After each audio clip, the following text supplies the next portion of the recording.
Secret friends, unite!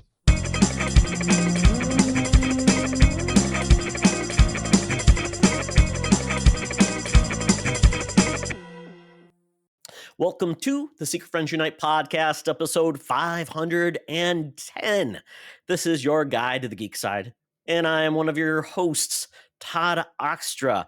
It is that time of the year when it's cold, but we're going to keep your ears warm with this awesome podcast. So get ready for all the geek news and all the fun you can handle.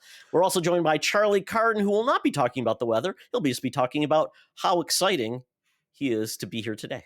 How exciting I is to be here today. I speak English good. Are you having a stroke? It's okay. I'm coming to you in extreme close-up vision. My camera died last week, right when I was doing a fairly important interview, which you're actually going to see later in this video about our support of the Hollywood Food Coalition to support the folks in LA who are struggling with the wildfires. So I had, in a pinch, I had to run out and get this thing from Target, and it's too close, so I might have to replace it again. I know it is. You're too close. Are you ready for my close-up, Mr. DeMille? Exactly. No. Of course. Now, of course, if you're listening to us and not watching the audio or watching the video, it doesn't really matter. But anyway, yeah, we got a great show, fun stuff to talk about. We're back to the portion of the show where we're going to play one of our regular games in the Thunderdome, but we have news to talk about and lots of other fun stuff. But before we do that, I am, of course, very fond of doing the It's Time to Pay the Bills segment. Our Patreon Secret Friend Squad over at patreon.com/Secret Friends Unite. These wonderful folks get exclusive shows, ad-free shows, awesome Discord benefits for 7 days for free, and as little as $2 a month going forward, which is a lot of entertainment for $2. Patreon gifts are also available if you visit patreon.com/Secret Friends Unite/gift. These folks knows what's going on. My buddy Derek Trevelyan right here in EGR, the figure dude, Francie, my wife's hairdresser, Mr. Xbox Expansion Pass, Luke Lore, and my awesome Uncle Tim. Friends with Benefits level, John Sedorf, the awesome Phoenix Sisters Entertainment. This was the weekend of their online Comic-Con. I participated in one of their panels about collecting, so I got to talk about my collection here. That was a fun panel. It will be available online. Brendan Myers, Corey and HD, Matthew Keel, my buddy Kurt Krug, who has helped us out so much growing our Spotlight interview segment. Todd and I have a really exciting one that we're doing tomorrow that I'm actually letting Todd drive the bus here because it's one of his passions, but you'll want to tune into the Patreon to hear that. Our new friend, Tanya Lee, who joined us on Code 47 several weeks ago, and with the folks without whom there would be not, the Secret Friends Super Squad of Sean, Stella, and Henry Nice out there in the Twin Cities. Thank you for all that you guys do. Again, we're talking about patreon.com/Secret Friends Unite, 7 days for free, and as little as $2 a month to stay on board. Now, Todd, this week's cover, this is a little different. I don't remember seeing a piece of art just like this. Maybe we have, but if we have, it's been a long time since we've had a Marvel Super Special magazine. What do we got going on here? Oh, Charlie, yes. This is a time when Marvel was trying some things. This is from February 1979. Essentially, this was a magazine, $1.50 in 1977. This was like the cost of I don't know, that was 3 times the cost of a regular newsstand comic, which was 35-40 cents, so even more than that. Yeah, so you're talking like almost 4 times the cost. So this is it was in full brilliant Marvel color, and this says introducing a new era in color comics and science fiction.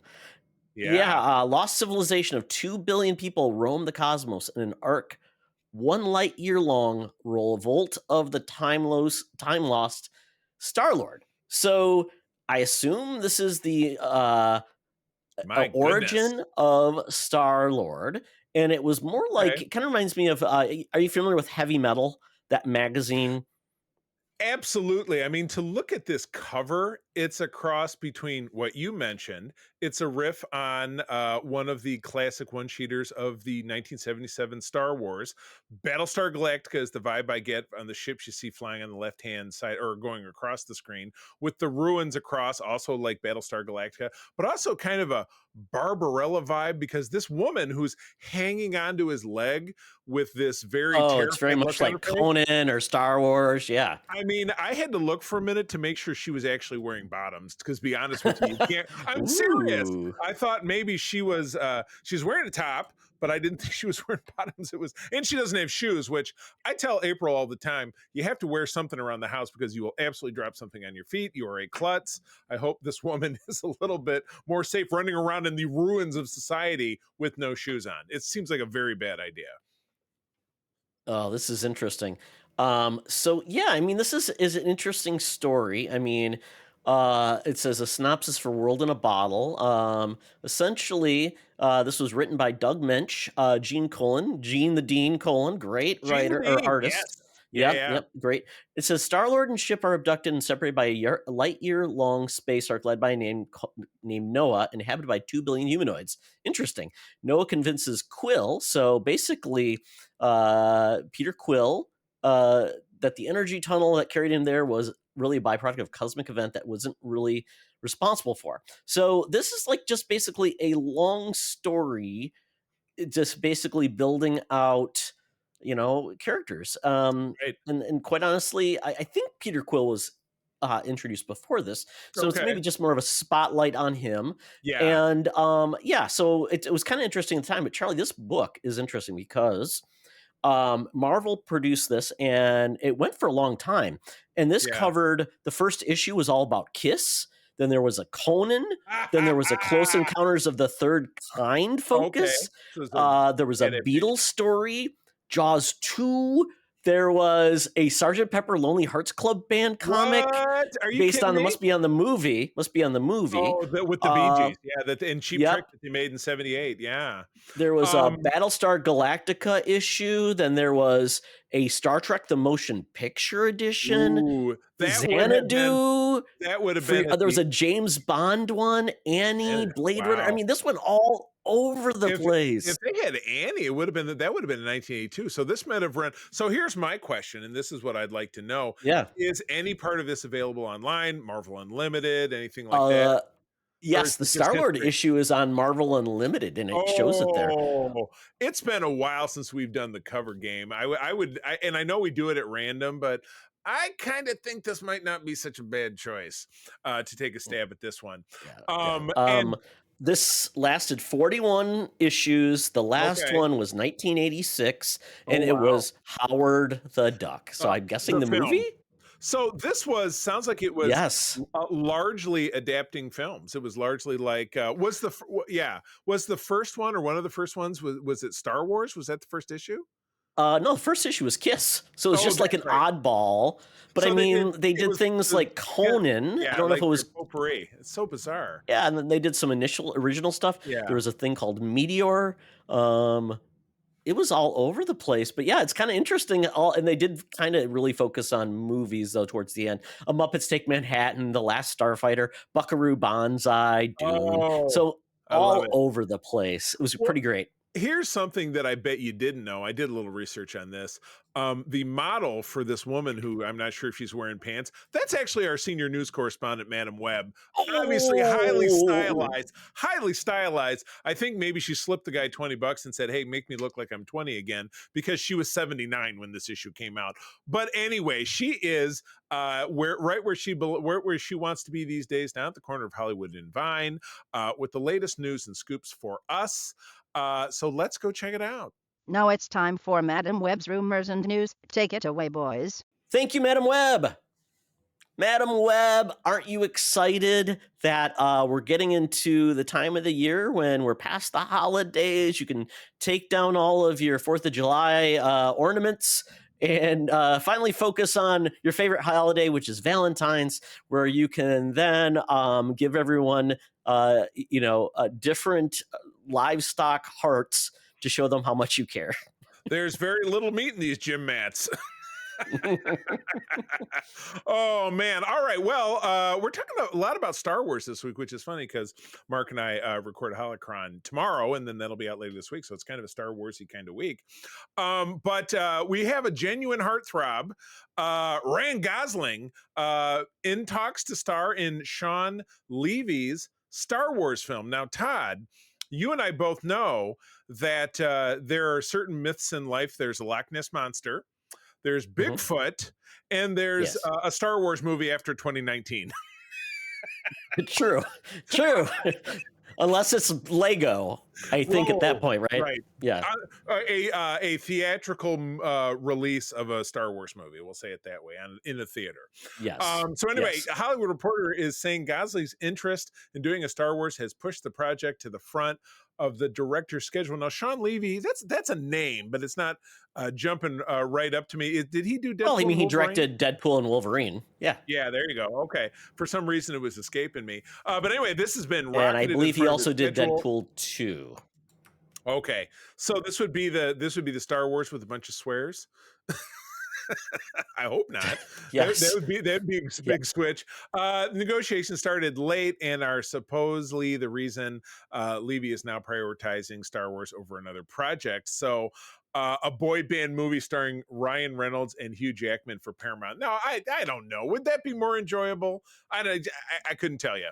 But I think some people are floating the idea that if this is the post Mando movie, like if this comes after Mando and Grogu, and maybe this is the assemblage of all of the threads coming from the Disney Plus from the Filoniverse, that he could be, they finally have decided to maybe recast Luke Skywalker and it could be him. I feel like I heard somebody say that was their guess. Really? I mean, I don't know what You're gonna put one of the biggest stars in Hollywood in? That's a little distracting.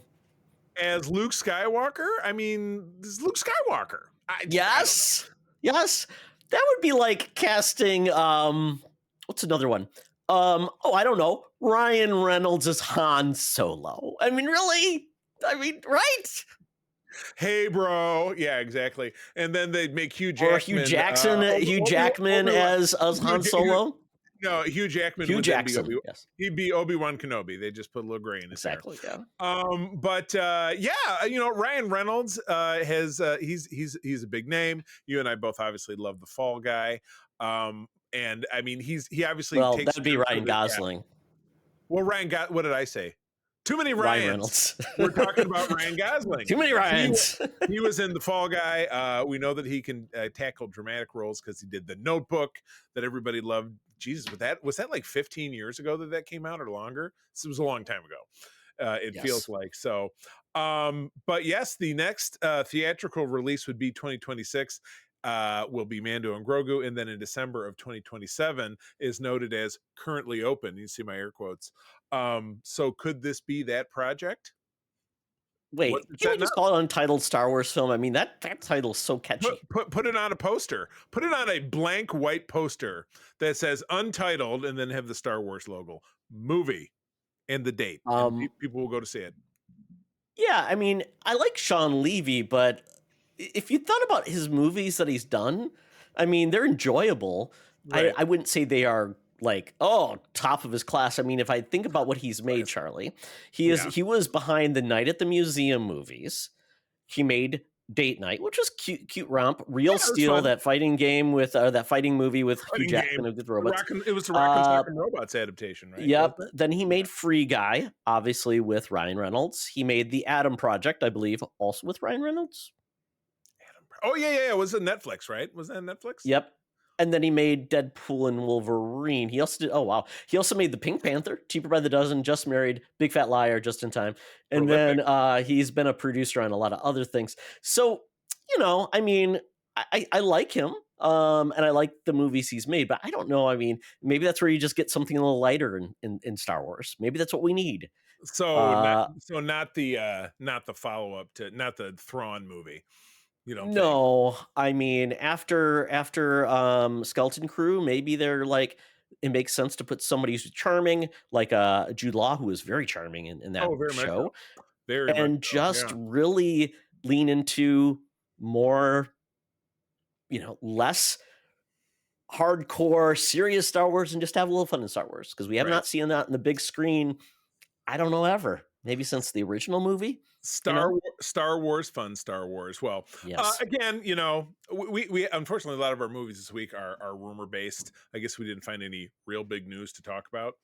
We'll get that with the Super Bowl when we get all those trailers. I'm guessing. Exactly. Yeah, we'll have some real big news to talk about. So, all right. Well, moving right along. A couple of months ago, over on the Patreon, the Bad Movies podcast that April and I do, we covered Morbius because our goal is to cover all of the Spumco. So we did that, and we did what was the first one. That was Venom was the first one, but I'm drawing a blank. Yeah, Venom. No, and so Morbius was the second film, but we're going to cover them all. But anyway, yeah. So still talking about Disney. Anyway, the star of that was Jared Leto. It was a terrible film. He also, back in 2016, did the first of Suicide Squad, the one without the in front of it, where he played a very controversial version of the Joker, and it was Post Malone Joker. Yeah, it was Machine Gun Kelly Joker. I don't know. It was somehow more controversial with his co-stars because of all of his really weird behavior. But anyway, the buzz now is that Disney is talking to him. So he blew through Warner Brothers. He blew through Sony. Now he's talking to the big dogs about potentially adapting him into the MCU or something produced by Disney. It seems like he's being thrown out as a potential as Ghost Rider. Is that what this article is kind of indicating? No, it says he's in talk for role, not Ghost Rider is what it actually says. Not Ghost Rider. Ellipses. Okay. Yes. Ghost Rider is not. All right. So if this ends up being true, what's a good fit for Jared Leto in the MCU? Oh, you put him in as a weirdo villain, right? Like a nightmare. Yeah. You put him in as an oddity. I mean, you could cast him as I'm trying to think of another like oddball Marvel villain that would just need somebody to be over the top and a little bit weird. I've got some gravitas. I've got it. It's almost unpronounceable, but one of the, I grew up reading the deluxe guide to the Marvel Universe, which had every character with a little bio page. There was one guy whose superpower was that he never showered and he stunk, and his name was like Tattered Demalion or something. Look it up. And all he did is he swung around a cloak and he stunk. So I thought, that could work for him. He looks like he probably smells bad. Doesn't he look like a guy who maybe doesn't shower? Smells like, the gutter. Oh, like, sure. Like Frank Gallagher on Shameless kind of vibes of him. You know what I mean? I mean, is the Porcupine been cast yet? Oh, no, the Porcupine was in, he was in She-Hulk. Yeah, She-Hulk. And they've already done Taskmaster. He'd be a great Taskmaster, but they did that in Widow, and now it's going to be in Thunderbolts as well. So I mean, if they're going to bring back the serpent, if they're going to go hardcore into a real serpent society and they make snake people, he would make a great constrictor or one of those people. You just slap a tail on the end of him and he's got that's all the constrictor was. He's just a big tail and he's got big like claws on the end of his. Didn't he have the arms that like stretched too? No, that was Anaconda. Anaconda. She's a woman. She was like a linebacker looking kind of woman with stretchy arms. Yeah, that's right, with the weird arms. Yeah, so they all had abilities. And then we have what Black Mamba was. Black Mamba was a woman who ran fast. There's of course Sidewinder, who's going to. Sidewinder is that's going to be Giancarlo's role in Captain America. And was there Cobra? Was Cobra one of them too? Yep, like he had a. Yep. Yeah, he's just real. He's real squiggly. He can get into like he's like a cat. Like get under spaces. Wait. So is Giancarlo Esposito gonna like take off his face and it's gonna be like V? Ooh, that'd be great. Yeah, it'd be a blah, blah, blah, blah, little tongue coming out and be gnarly. Yeah, I hope so. I agree. But anyway, I'm sure whatever he does can't be worse than Morbius because it's Disney and they seem to have a generally good track record with a few notable exceptions.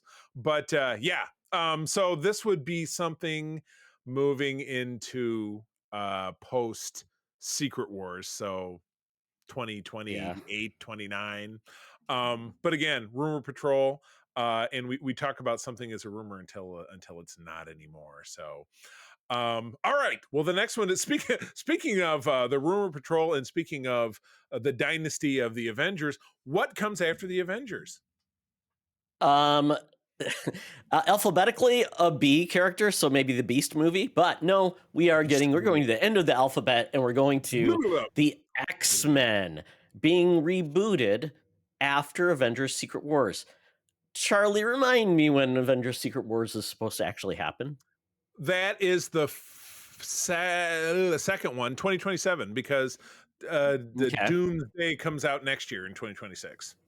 Okay, so at that point, if they are starting to work on maybe scripts, but I mean, the Russo brothers have got to be pretty busy. If they're going to oversee it, maybe they are also will hire script writers to actually get this going. So by the time that they're there, then you can start talking about casting, and if they're going to direct, that's cool. So potentially, if they have to be done with, if the one movie has to release, Secret Wars has to release 2027, they're probably done filming that a year from 2025. Yeah, filming it. I'm just talking about filming it because it takes so long. Maybe early 2026 filming it, right? And then they're gonna have to do some production things like that. But maybe they could start working on the X-Men film in 2026. They're getting it all lined up film it in 27. Have that ready in 28. Yep.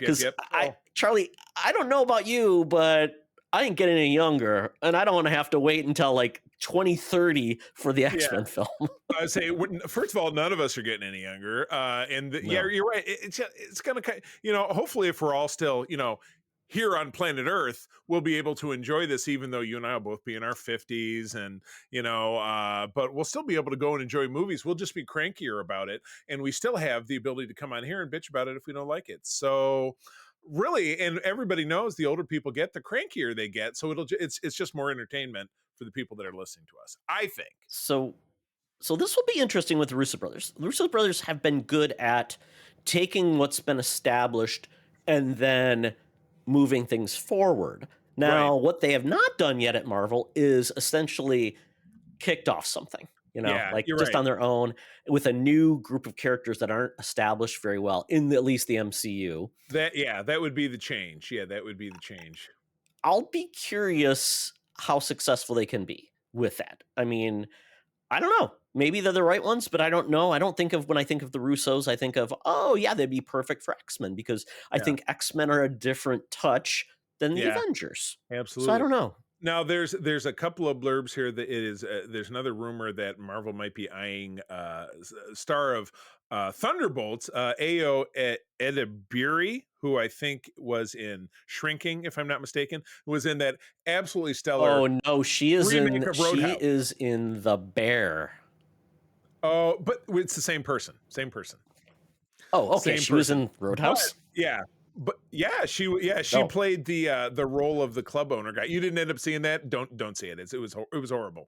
No, I didn't think it. Like another rumor I heard that the Cynthia what's her butt from Wicked was another person whose name was being floated for Storm. She would be really good as Storm. Yeah. Either one would be great.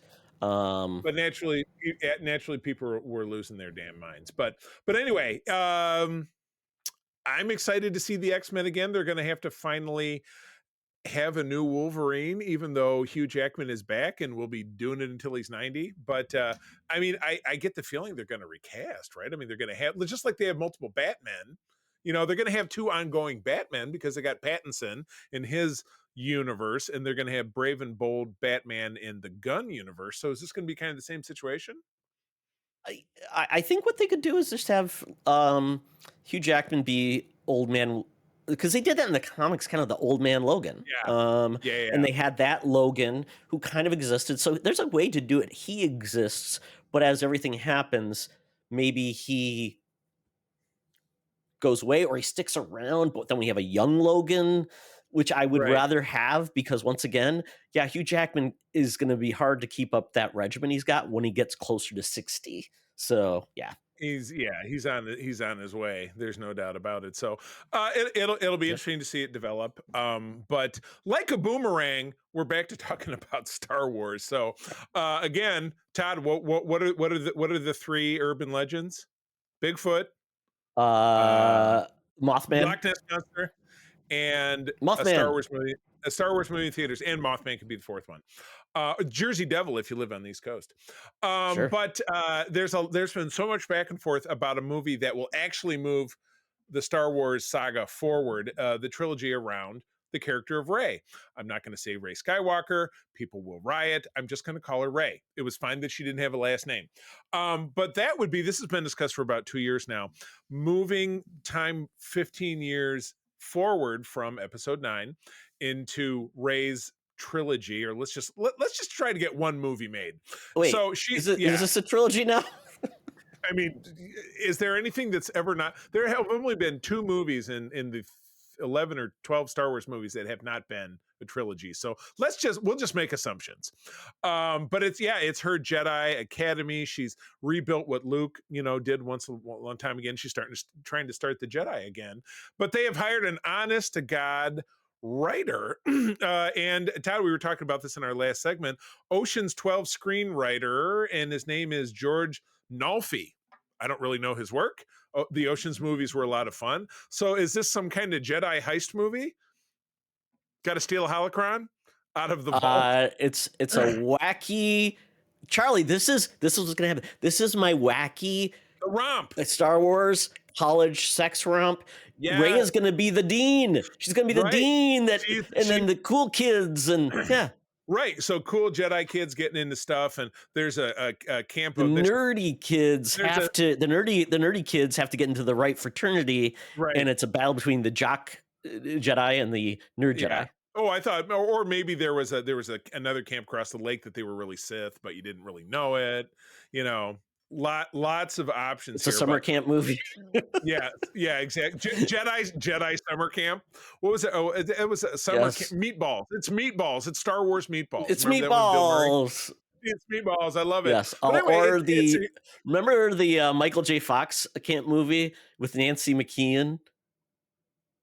Oh, Joe from the Facts of Life. No, I don't think I know that one.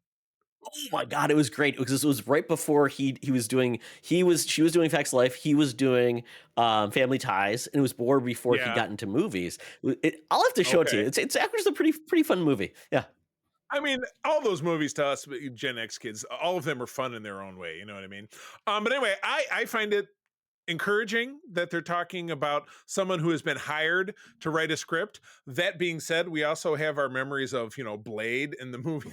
The movie that we'll never see. Well, they've already gone through 3 writers before this, too. I remember because April and I, we finished our MCU watch with Deadpool and Wolverine, and of course that crack gets made about it, and she was like, "Oh boy," and I'm like, and then I repeated her. I said, they've had 3 writers, they've had like 2 directors, and I think the star has walked away or talked about walking away. It's just dead. So maybe the best that we'll see out of Blade is what we saw in Deadpool and Wolverine, and that'll be just fine. But anyways, Star Wars. You and I have talked about we want to see Star Wars that either moves the needle forward or takes the needle all the way back to prehistory, where it's the Yoda's not going to show up as a spunky teenager. You know what I mean? So this is fun, but also, the 3 principles of the original Star Wars trilogy are dead. Lando's still around. So I don't know that they're going to sneak him in if it's 15 years later, because he would be like, "I'm coming for you" on his little spacewalker. Chewbacca still around. I mean, Wookiees Chewbacca's already 250 years old. Put anybody in a suit, you got Chewbacca, so you're good to go. You got Anthony Daniels, may not be able to walk in the suit anymore. Right. Yeah, so I think we're okay. They will get something figured out. Is it just weird, Charlie, that they're pitching all these ideas at Disney before they have a script? It seems like they keep on pushing forward and there's no script. I mean, that's why I'm so excited about James Gunn. He says, "We're not doing crap until we have a script." And I'm like, right. I think that's novel. I think Disney's approach versus maybe Warner Brothers is that they want the headlines. They want the buzz. They want people thinking about their overall brand. And maybe they're not so worried that people are going to be like, "Well, I don't really trust anything Disney says," because they're not producing anything. You're right. I absolutely agree with Gunn. He's putting his money where his mouth is. He's not just talking smack and being like, "Well, we're going to have a movie that does." It's like that rumor about the X-Men that we just talked about. That's kind of much ado about. It's nothing. So yeah. I don't know, but I will embrace it when it comes. Skeleton Crew was great. I've got a good buzz around Star Wars right now. Got a good buzz on, is that old song says. Got a good buzz on. So speaking of getting a buzz on, Todd, you are the guy who loves this mashup stuff. So I found a new one for you. This is putting together two properties that are very important to you. Talk to me about this thing that we're looking at. What do we got going on here? Charlie, I am a fan of the mashups, but primarily just the Transformers because they're vehicles. Right. And a lot of things have vehicles. So it's like, it makes sense. Knight Rider transforms into something. All right, I'm all in. I'm still waiting for the A-Team van. I'm still waiting for they're probably never going to have a Dukes of Hazzard generally. It's racist robot. Well, you know what? After this election, I don't know. Racist robot is what? Yeah. I don't know. This one's really weird. Mattel's been doing a lot of these weird He-Man crossovers, so like with wrestling and Teenage Mutant Ninja Turtles, and I'm like, this one is the one I'm like, okay, I get it, but it's just not obvious enough for me to say it's a good mix. And that is Masters of the Universe action figures crossing over with He-Man and Master of the Universe. So Thundercats, right. Master of the Universe coming together. Right. So essentially you've got a Man-at-Arms. I guess that's supposed to be, who is that? This is the hard part. So you basically got a Skeletor Mumra crossover. Yep. And then, your main guy, Lion-O and... Skelra is his name, not Mumra, Skelra. Okay. And you can swap out his head. Okay. Then we've got Lion-O, and it's supposed to be He-Man, but I don't see much He-Man in Lion-O except the center cross. That's it. The weirdest one, and I would get this just because of my affinity for cats and because it's ridiculous, is the Catman. So it's He-Man plus the battle cat that he rides on, but it's anthropomorphized, so it's a biped. Did I miss another one? Which one are you talking about? That's Cringer, and it's it's supposed to be Cringer or Battle Cat and Man-at-Arms. No, it says Catman. So battle. It doesn't really say, but he's wearing the loinclothy thing. So I guess I thought in the belt it looks like He-Man, but you're right, Man-at-Arms, because he's got the helmet. You're right. So it's Man-at-Arms and the cat. Then why did they call it Cat Arms Man? I don't know. I'm very confused. Cat-at-Arms. Cat-at-Arms. Cat-at-Arms. Cat-at-Arms, Charlie. Cat-at-Arms. I mean, we got Tila and we've got Chitara, so that's right. Chilara. I don't know. That sounds like a terrible spin on a new brand of Cheetos. The simple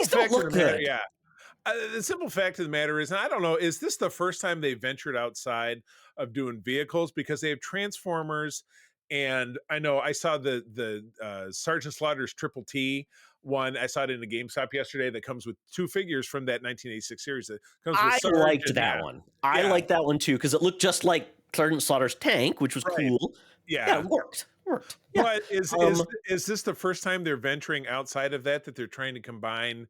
Well, this is Mattel versus Hasbro, so this is why it's a little bit different. But what they've done with Masters of the Universe, Charlie, is they've crossed over Masters of the Universe and Teenage Mutant Ninja Turtles, which wasn't too bad. Yeah. Then they also did a Masters of the Universe with wrestling, which I guess, they're all big beefy dudes.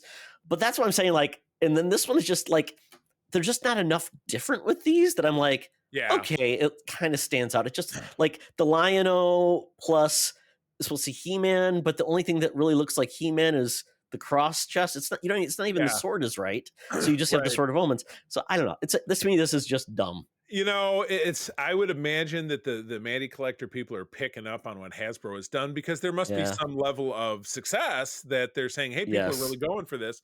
So this could just be their attempt to jam together two of their IPs and see if it's going to work. So it's an unproven quantity in so much that it's similar to what's been done in the mashup portion of what Hasbro's done, but it's completely unlike it. Being that it's not vehicles. So I'm curious, they could have combined the vehicles like Castle Grayskull and Snake Mountain. It's one weird playset. It's so weird. I know. It's a weird one. It's almost like, oh, Charlie, this is even worse. I'm on MattelCreations.com. The funny part about it is they've got a little people crossover with Rick and Morty. Talk about two things that don't belong together. Where's this is your it's your I'll milk and share it with you when I'll share it with you in the links on the show notes. Oh my goodness, sounds good. Well, all right. Well, that takes us out of the news. So I have the Uber app out. We've got an Uber X coming our way. But instead of that faithful commercial, we got to get a little serious because we've got a very special message from a very special friend of the show that we'd like to play for you right now. Please have a listen, and we'll be right back. Hey there, Secret Friends Unite listeners. Before we get to this week's podcast that you've tuned into, I've got a special friend of mine who is going to talk to us about some things that we can do to help the folks in Los Angeles. This is esteemed actor John Billingsley from Star Trek Enterprise, Dr. Phlox, amongst many other things. John, how are you today? I'm wonderful, bearing up. It is a difficult time to be an American citizen. It's a difficult time to be a Los Angelian. The fires are still raging. We have made great progress, but I appreciate your having me on, giving me a chance to say a couple of words about an organization that I think is doing tremendous work to help people in need, the Hollywood Food Coalition. Yes. Tell us all about it. How can people help? We've been talking on our show for a couple of weeks now about ways that they can look at the website and investigate, but what's the best way that people can really contribute? Well, I mean, it's pretty straightforward, as is always the case. In the end, there's not a not-for-profit out there that isn't ultimately interested in seeing if we can get donations. We have a better sense of how to use the money. That said, if you happen to be in Los Angeles and you want to volunteer, we can always use people to help us come cook and serve and help process the food that we rescue. The key thing to know about us is that what we are doing is rescuing food from all over the city and sharing it with social service organizations who can get it to people in need. So when you're working with us, you're effectively helping to support 150 other social service organizations. And I think one of the key things about these horrible fires is that while there is an obvious and wrenching pain because a lot of people have lost their houses, one of the things that is a reality is that a lot of the people who may not have lost their houses are going to be impacted by the fact that money is going to be hard to come by. Right. So for people who are living on the streets, for people who are indigent, for people who are relying on social service organizations to help take care of them, the need is only going to get greater. So in that sense, I would only say, yes, it is possible to make a donation to a number of wonderful organizations, obviously the Red Cross, that might be helping some of the people who have faced particular fire-related catastrophes. If you're helping the Food Coalition, what you're really doing is helping to sustain an ecosystem, which is critical to our city's survival. Right, absolutely. And the website again? It's HOFOCO.org. HOFOCO. Exactly. HOFOCO.org. Like all websites, you fish around, you hear our story, you learn about the wide range of things we do. We serve a hot meal to all comers 7 nights a week. We help provide for hundreds of people's emergency needs. And again, we rescue almost 2.5 to 3 million pounds of food a year that we share with other organizations. The other thing, since you've given the opportunity to chat, and I appreciate it, that is really important to me because this is Star Trek. Coalition was the word that appealed to me when I joined this organization 8 years ago. The idea that it takes a village of people who are learning how to do things together that they cannot do separately. When it comes to food rescue, you have to put a fleet of trucks out there. You got to find places to take that food to keep it refrigerated. You got to figure out how to reach populations that might not be easily reachable. It truly takes a ton of groups working together to figure out how to provide for a city as big as ours, millions and millions and millions of people. I'm really proud of the efforts we've taken in the last few years to help build that collective, collaborative infrastructure. And I think that's really one of the keys as we face this political crisis we're in. Cities getting stronger by not relying necessarily on a dismissive federal government, figuring out how not-for-profits can band together to work together more effectively. Absolutely. That's great. So again, hofoco.org. ORG, yes. I Right. am always forgetting my orgs and my nets. Orgs and my nets. Hofoco.org. Absolutely. Hofoco.org. Oh my goodness. Well, John, thanks for jumping in with me and all of our friends over at Secret Friends. No matter what show you're listening to, if you're on our Patreon, please go investigate, give, and help our fellow folks in Los Angeles. And let me throw one last thing out. Trek Talks, which is the annual Lollapalooza 8-hour digital telethon to raise money for the Hollywood Food Coalition. We've postponed it, but we haven't canceled it. It'll be back probably in April, so keep watching the skies. You better believe it. All right. Thank you again, John, so much. And I always like to say, keep on trekking. Thank you. Talk nerdy to me. Talk nerdy to me. We're sitting in the Geek Easy, cover band's playing, drinks are poured, and we are ready to get our nerd on. So I am catching up on a lot of content. First, I'll touch on the show Upload, which is on Amazon Prime. Previously, I only watched a couple episodes of it, but I really, really like the show. Robbie Amell essentially dies, and before he passes away, they were able to capture his consciousness and then upload it to essentially cyber heaven. And that is what is now in the future. Okay. So it's like half of like Battlestar Galactica, where they die and upload, but they don't go to a new body. They're in the cloud, literally. They're literally living in the cloud. They have people called angels that work for the company that wear VR and can interact with them, help them. And he essentially lives in a cyber afterlife that it feels like a high-end hotel. And you said that was on Prime, did you? Amazon Prime. It's a half-hour comedy. It's got I think 3 seasons out. Robbie Amell, and then he basically plays a guy who was killed in a autonomous vehicle crash. Whoops. And he was creating this company, and it was going to be doing something with the afterlife as well. So he is missing parts of his memory because when he was uploaded, something happened. But we think, and there's the cool part of the show, it's a comedy, it's ongoing. It's got great individual episodes, but it also has a overarching story of like, is there something weird going on about how he ended up dying? His angel, it's a romance too, because the woman that he was it was his girlfriend. I think they were getting close to being very close. She ended up like essentially paying for his afterlife because you have to pay for it. And so she's essentially keeping him around, paying for him to be there. So it's kind of like he's an indentured servant.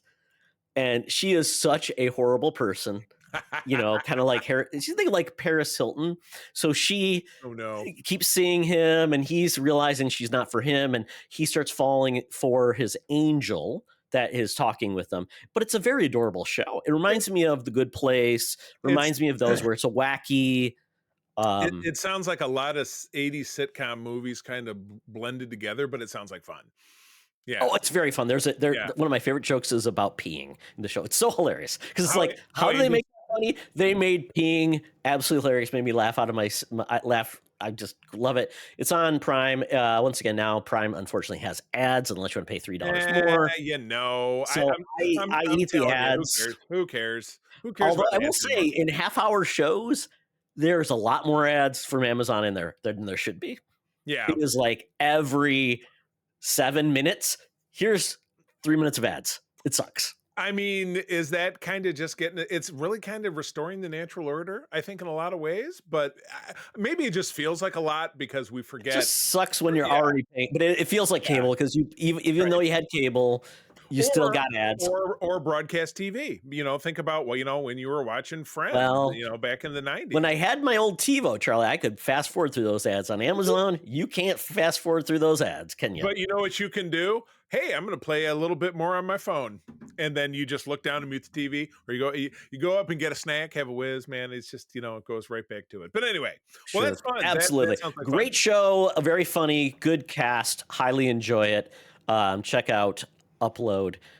Very good show. And then the only other thing I really watched that was new, and you're going to be talking more about this on Code 47 in depth, so you'll have more to say there. But this is really my impressions. Especially watched it with the wife, so she has not been catching up with Star Trek. So this is her first real new Star Trek thing in some time. She loves Michelle Yeoh. I'll put those caveats there. Sure. Section 31, their movie, the first Star Trek made-for-TV movie on Paramount Plus. Yep. With Michelle Yeoh, first one reprising ever, role, and first film since 2016 with Star Trek Beyond. Yep. So reprising her role as Emperor Georgiou. This is fast forward past last time you probably saw her, where she was going to be working with Section 31. Now she's essentially, the way it's premise set up, she's not, and she's doing her own thing. But kind of like that trope of, oh, just one more mission or whatever, and then you're let free. That's the premise. I gotta get back into it, get back in the game. Kind of deal. So this is the first, and I know people would compare this to maybe the JJ verse movies, but this is truly the first like dumb action film for Star Trek. It is truly a dumb action film. It's got a group of new characters that are cool, hip, a little wry, little saucy, sometimes are sarcastic. They got razzmatazz and they're quippy. Exactly. Yeah. You got a lot of action, not much character development. You got various tone that is all over the place. You've got the you can tell this was going to be a TV series because even in this movie, it's got this like weird like almost like title cards, and it's in 3 parts. So you can almost tell like this is like episode 1, episode 2, episode 3 of maybe a pilot where they could do a pilot movie, and it's set up together. Yep.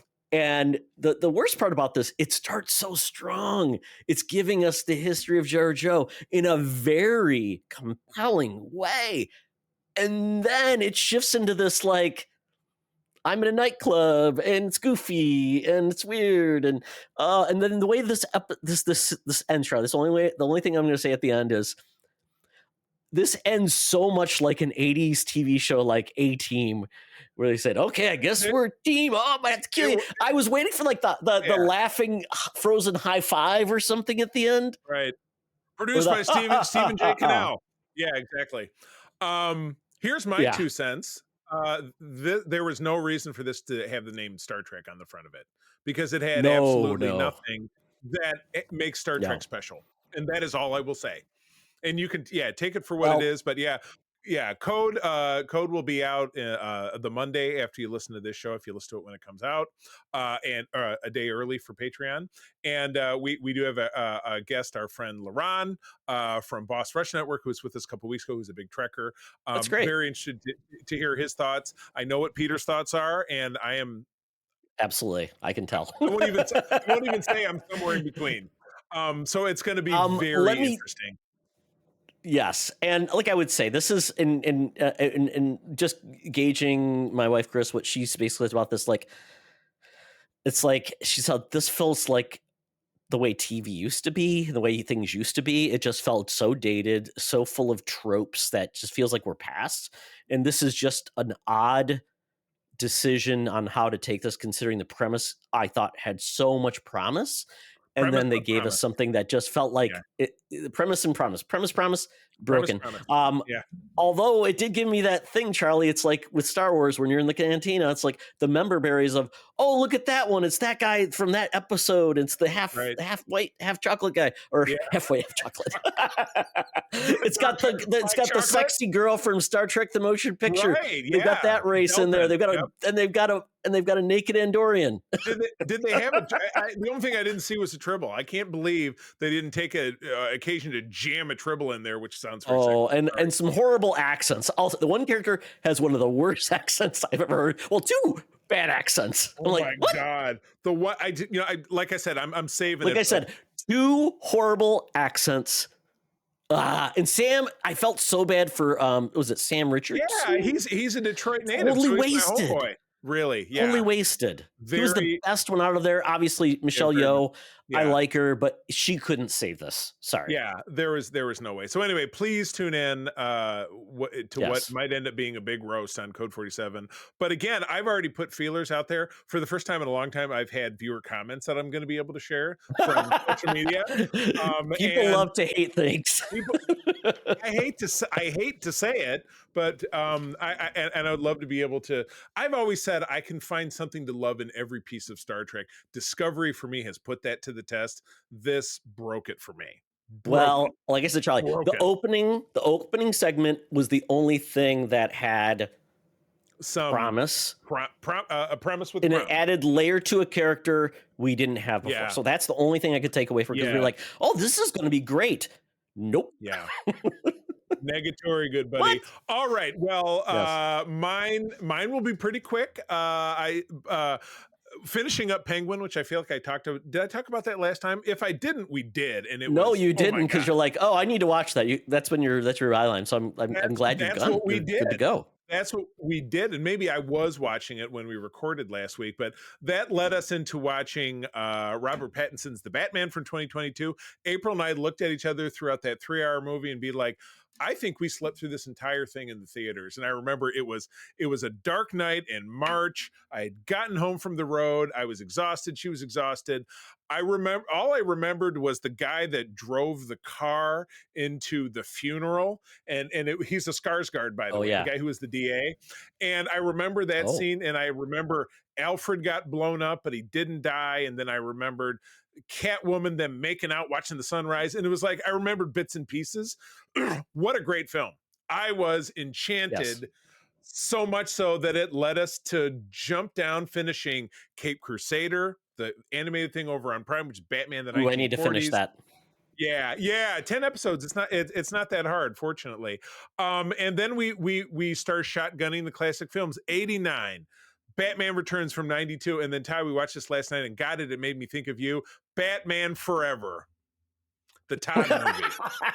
Well, I remember you told me, yeah, that was the summer that you went to Basics, so you didn't get to see it when it came out. No. And so you and I met that fall, and you were really enthused about it. So it was out on videotape, or it was on the campus channel, maybe. And we watched it, and you loved the soundtrack, and we played the soundtrack.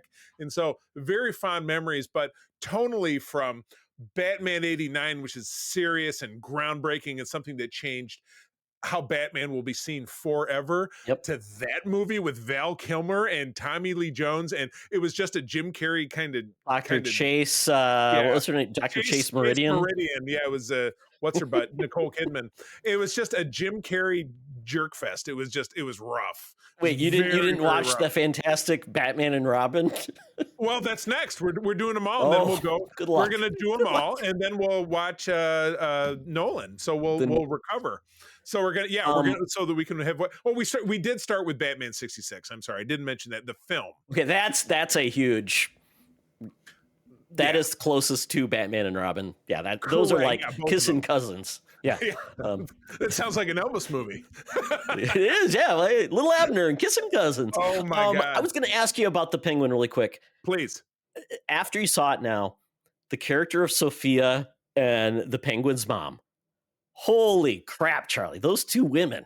It's like they were a wagon train of a powerhouse around Oz. Wow. And the last episode, the death in the last episode, that was executed by the Penguin. I won't get into it. Couldn't have seen it coming in a million years. I got spoiled by that too, and I was so pissed. But I'm still. I know I didn't expect, because it was one of those articles of like something. It was like. Biggest moments of things, and I'm like, okay, well, I'll just look at these, and I'm like, oh crap. But and then did you like the little bit of Easter eggs in the last episode too? Oh yes, how they kind of brought it all back together. Yes. Yep. A certain symbol in the sky. Good deal. I'm glad you watched it. I love it. No, I'm excited about that. And then finally, we went and saw a movie Friday night. That I'm like, well, it's January. We've seen 3 movies now, because we saw that horrible Den of Thieves with Jerry Butler and Ice Cube Jr. Pantera. Did they play Pantera music in that movie? You know what? It played through the entire thing. There was no dialogue. Good. Then we saw The Wolfman last week, which we both enjoyed and we talked about. And the movie this week, which I found out about it on Monday, because I'm like, Friday night's date night for us. We go to Hopcat, which is a restaurant right next to it, and then we go to the movies. It's our thing. I'm like, there's a movie with Mark Wahlberg called Flight Risk. All right. I said, it's directed by Mel Gibson. Oh, shit. But I'm like, it's all that's coming out, so let's go see it. And I have to tell you, I haven't been this surprised by how great a movie has been in a long time. The 80 to 85% of this film takes place in a Cessna plane with 3 characters. Okay. Yeah, you have an FBI agent played by an actress who was in Downton Abbey, which I never watched. You had Topher Grace. Eric Foreman was an informant. Oh, that's right. He's the prisoner. Yeah, that she is transporting to Anchorage, takes place in Alaska, to testify against a mob boss back in New York City. And then you have their pilot, who's a guy they hired, who's played by a non-bald cap wearing, but a head shaved in the perfect classic George Costanza horseshoe pattern, pilot wearing a baseball cap. And not everything turns out to be its scenes. Is Mark Wahlberg the villain? I don't know. I think you should go see the movie. I was shocked by how good it was. It did have a few moments of cliches, like how come they didn't watch this thing, or why didn't they watch out for this thing, or like it's so dumb. But it very much a shocker of a middle part, a really satisfactory conclusion. And it won. I saw a headline before I came down there. It won the weekend. It did well. The theater that we saw it at like 7:30 or 7:45 on a Friday night. Very full theater, as full as theaters get these days, because all the theaters are about half size because there's recliners now. Yeah. So, but that probably ends up saving them money. You know what I mean? Because they can charge more. They can double the price of the tickets. You get a free ticket to Wahlburgers, free burger from Wahlburgers with every ticket sold. They shut ours down. We had one here in Grand Rapids for a little while. They are pulling it out of our Hy-Vee, which is our grocery store. They have a restaurant in it, and they're replacing it with something else. Yeah. My goodness. We'll still have one at the Mall of America. Because nothing ever leaves the Mall of America. It's it's like the world between worlds from Star Wars. That's right. Things don't go out of business. But anyway, I'd recommend that one. It's in theaters now. It's fun. I don't want to spoil it. I would say go check it out. It's fun stuff. So, well, cool. All right. Well, that's it for the Geek Easy, Todd. I have my phone out. My Air Qantas app is out. We've got to get down to the land down under where Hologram Tina and our beloved mutants are waiting for us to play a game, just like in Saw. Let's do it. Welcome to another edition of Thunderdome. Thank you, Tina. The mutants been gathered for a topic or a game to be entertained. And this week, playing a little game called IMDB Plot Keywords. Made a theme song, Charlie. You like that? We'll see I do like it. This game is very easy to do. Basically, you go and type in IMDB Plot Keywords and either a movie or a TV series that you like, and it will bring in basically plot keywords. It's very simple about that specific thing that could describe it. So very simple, like Charlie, a description would be like Star Trek. It would be like outer space, Federation, Klingons, pointed ears, aliens. Oh yeah, Klingons. Yeah, exactly. Ghost sex. Oh wait, that's an episode, right? Of Next Generation. Yes, Dr. Beverly. Only has sex every 7 years. That's why his ears are pointy. Yep. So that's the game we're gonna play. So this week we are picking. The topic is TV sci-fi. Charlie, would you like me to guess first? Yes, I have mine on screen, and I want to shoot my shot, as it were. And it is, I always like to start at the bottom because that's where the words are a little weirder. So, all right. Is it in, wait, are you looking at alphabetical or are you doing by relevance? Just how, that's a good question. Let's see. It auto sorted, mine is sorted by relevance. So at the bottom, is that less relevant? I would imagine. Isn't that a good place to start? Don't you sure. think? Vague. We'll go vague. Okay. All right. Number one. Oh no, wait. We're not doing it. We don't have to count this one. Yeah. Well, then never mind. All right. We're going to start with Alien Planet. Eagle. Husband-wife relationship. Early warning system. I like this one. Biodome. What does it make you think of? Explosion. Space opera. Sci-fi. Epic sci-fi. Fear of the unknown, or simply unknown. Space opera. Shape-shifting. Supernatural power. Surrealism. 1990s. That's a deceptive one, sorry. British science fiction. Psychotronic series. I don't know what that's supposed to mean. A pilot, space travel, cult classic. We're getting a little more relevant. Doctor Who? Nope. Spaceship, spacecraft, space flight, space colonization. Buck Rogers? Nope. Transformation, alien species, disaster.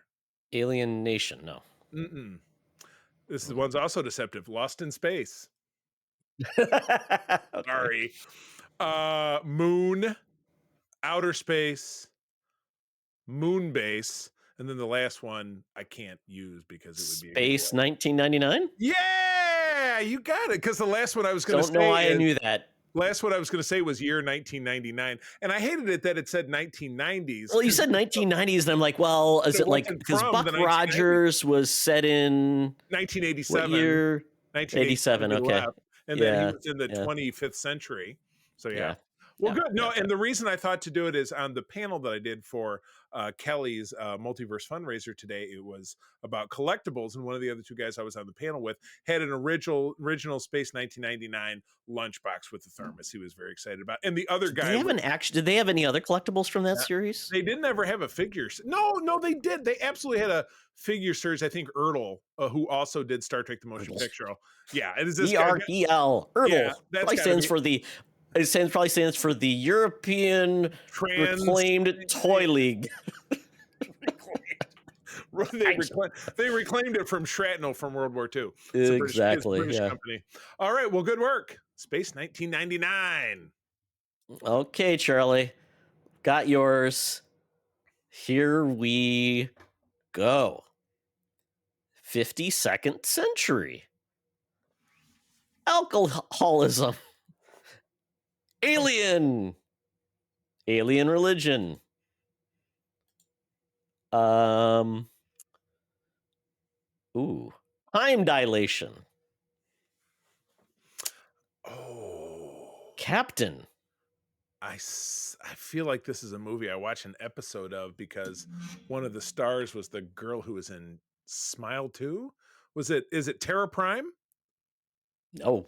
Okay. Supercomputer. Okay. Far future. Post-apocalyptic. Is it Farscape? No. Oh, he went into the future. Cleavage. Followed up by deep cleavage. Oh God, how deep does it go? Deeper cleavage now. To her knees. It's weird. Holographic projection. Event horizon. Military. Alternate timeline. One word series title. That's interesting. Okay. Spaceship with artificial intelligence. Okay. Space war. Okay. Catsuit. Hero from the past. It's not Farscape? This all sounds like Farscape. No. Oh man. Okay. Civil War. Human in outer space. Oh, is it Earth 2? No, that was on a planet. Okay. No. Uprising. It's not. Ooh, I'm gonna run out. Captain. It's not Firefly because there was no artificial intelligence. It wasn't that far in the future. Tribune. Tribune or tribute? Tribune. Okay. Male time traveler. Time Cop? I am running out of. I know it's tough. I ran out of them as well. Let's see. Okay, I'll give you that a little bit more specific. 4-name as series title. What? One more time. 4-name as series title. 4 names. So someone's like first name. 4-name meaning first name. Yep. Character name as series title. This might be a little too Salvage Crew. Mercenary. Okay. Might be a little too deep for you, Charlie. I don't know. I mean, single name. One word series title, spaceship name and title, spaceship with the artificial intelligence, spaceship as a character, living ship. I really think I got nothing. I think you might win. Oh, this there's round. 31 more. Let's see what else they've got. Interracial relationship. How do you have it sorted? Alphabetical or relevance? No, I've got it relevance, but it only showed like 30. Now there's more. Okay. We're gonna go. Mine didn't have that many. Okay, Frozen, Civil War, perfect possible future, end of the universe, royalty, nanotechnology. It's not Kyle X. Buck Rogers scenario. Oh, so it's Buck a Rogers guy scenario. It's not Encino Man. They didn't make a TV show out of that. Earth, Magog, genetic engineering, double cross, string theory, Nietzsche, slavers, Spike, tradition, tesseracting. Tesseracting? Is that some kind of sex move? I don't know. Larva, Prince, friend, double cross, nanotechnology. I think tell me if you give in, Charlie. Yeah, I'm quitting. I don't know it. What is it? This one's a weird one. I wasn't sure, but it was that horrible show called Andromeda with Kevin Sorbo as the captain. Oh my God. I didn't know anything about it. So I didn't ever have a chance. Captain Dylan Hunt. And one of the characters' name was Andromeda Ascendant. I don't feel bad that I didn't get it because A, I've never really knew anything about it, and B, Kevin Sorbo is human garbage, so I'm good. Yes, he's Hercules. Yeah, Hercule much less. Oh my goodness, crazy. Well, I mean, sometimes you're like, well, Charlie knows a lot of this niche stuff. I do. It's because that's a show. It was on. Let me guess. It was mid to late '90s. It was syndicated. And it was on. Is it in reruns like on TBS or something like that? It debuted in 2000 and it was ran for 5 seasons. Okay. And I believe that one was it was like one of the last eras of syndication where it was on your whoever paid for it. Right. Like what TNG exploded after TNG did it. Because it was so popular. Yeah, exactly. I think that one might have been done. I don't even know who did the actual production of the show. What's the studio? Yeah. Weird. If it was behind a real TV show or it was made in Canada or something like that. Right. Well, Space 1999, by the way, appears to have been made in 1975. So in 1975, I thought we're going with it. Was Space 1999? That was with what's his name? The actor. Martin Landau, who auditioned to be Spock and lost out to Leonard Nimoy. Yeah, Space 1999, 48 episodes from 1975 to 1977. So just to give you a little bit of inside baseball. So you'll love this, Charlie. So Andromeda Productions made Andromeda, and one of the producers, Majel Barrett. No, that's what killed her. Heard that show killed her. The guilt. Is it Space Above and Beyond is one I'm thinking about? It was on Fox.